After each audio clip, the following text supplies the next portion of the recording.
ADC जं Marino नाहारि हानुहाय लुकुरो थुंगुरुं बदर सोलाय लायमानि मांफिलि कासाका लेफुंगा ब्लगाव खबजाक सिपाइ बारा आमचायो Cpim Ipft बदलनो याकारि Bjp बदलनि बाना Romphaikha खुंचार जिनु खुंनि नैरा बासि दक लुकुरक सिपाइ बारा SB रोंनकनि थुंखलावा संसजाक बान्दानि बिसिंते Bjp बाना रमै बरनो लामसुगै नाहारखा रों मन्त्रि रतन नाथ बामुटियानि MLA कृष्णा दन दास लेफुंगा ब्लकनि BSC चेयरमेन रानाबि देबरमाना खबै कबुनि आदंरक हास्तेव Bjp हापं फाइमानि यागुलो गामि आमसानि तिप्रासा लुकुरकनि हामकरनि फाइसिं नाहारि सामुंखलाय दंगो Cpim हापं बिसिकलक रमै रियां सरना तिरकनि थाइनि जोंजालनो सुपुंगै मानलिया फियाबा Bjp हापं बिसिनि कामानि यागुलोनो रियां सरना तिरकनि थाइनि जोंजालनो सुपुंगै रोगाहनै पान्डाव ककलाम नारखा रों मन्त्रि रतन नाथ আমাদের রাজ্যের উপজাতি মহিলারা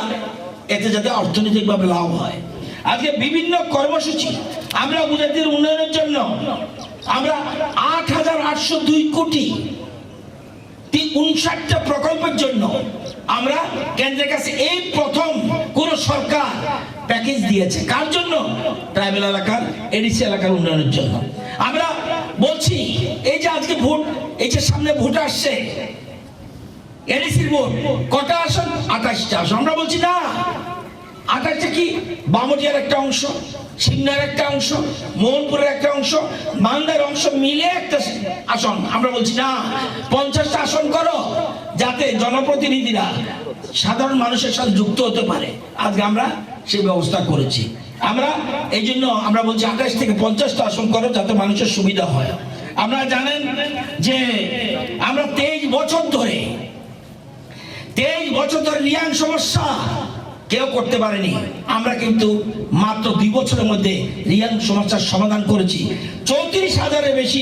রিয়াংকে আমরা পুনর্বাসনের জন্য ব্যবস্থা করেছি এই জন্য ৬০০ কোটি টাকার প্যাকেজ কেন্দ্র সরকার ঘোষণা করেছে কোন দল করতে পারলো না কেন সিপিএম তো দীর্ঘ বছর ক্ষমতায় কংগ্রেসও কেন্দ্রে ক্ষমতা ছিল কেন পারলো না আজকে প্রশ্ন আপনারা জানেন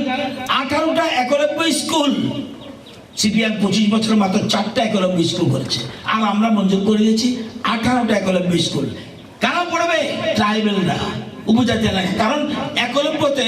নন ট্রাইবেলদের জন্য সেখানে রেসিডেন্সিয়াল স্কুল আমরা এর মধ্যে আমরা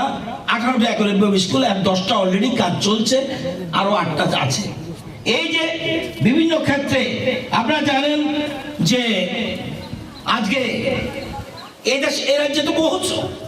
উপজাতি মানুষ রয়েছে শ্রদ্ধার ব্যক্তি রয়েছে সম্মানিত ব্যক্তি রয়েছে কোনদিন সম্মান দেয়নি কেন্দ্রীয় সরকার আজকে জনজাতিদের মধ্যে বেরিচন্দ্র জমাতিয়া থাঙ্গা ডালং তাদেরকে পদ্মশ্রী উপাধি দিয়েছে কে দিয়েছে বিজেপি দল আজকে চিন্তা করতে হবে এই জন্য আজকে মানুষ আমরা শিলংয়ে উপজাতি হোস্টেলের জন্য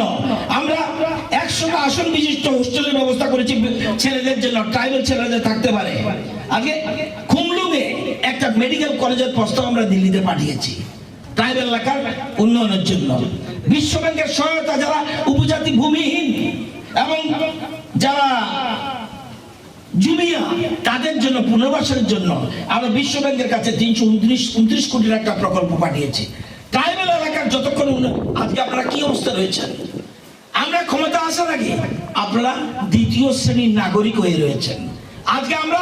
আমরা চাই প্রথম শ্রেণীর নাগরিক হও নন ট্রাইবালরা যেমন প্রথম শ্রেণীর নাগরিক আজকে উপজাতিরাও প্রথম শ্রেণীর নাগরিক হওয়া উচিত আজকে সেখানে এই অপমানটা আপনাদের কাছে লাগিয়ে রেখেছে এটা উদ্দেশ্য প্রণোদিতভাবে সিপিএম প্ল্যানিং করে আপনাদেরকে পিছিয়ে রেখেছে